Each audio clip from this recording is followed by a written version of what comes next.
Dhe unë personalisht e kam shumë të qartë pse jam në një sulm personal që nuk më ka nisur as sot, as ditën që shkova në SPAK, por ka kohë që më ka nisur. Pasi ju nuk e falni as suksesin politik, edhe as njeriu që punon. Madje, ju nuk i falni ata që dallojnë as brenda radhëve tuaja, pa përjashtuar askënd nga ky krah. Ju nuk falni 8 humbje në 12 vitet e fundit.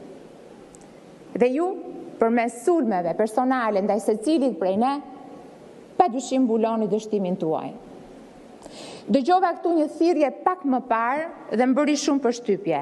Dikush u ngrit nga radhët tuaja dhe tha, të mos speremi me familjarët. Seriozisht, kur e vendosët këtë akt etik? Na njoftoni dhe ne, sepse ju nuk merreni thjesht me familjarët. Ju keni ngritur të vdekurit nga varri dhe i keni sjellë në përfoltore e në për parlamente. Unë jam përballur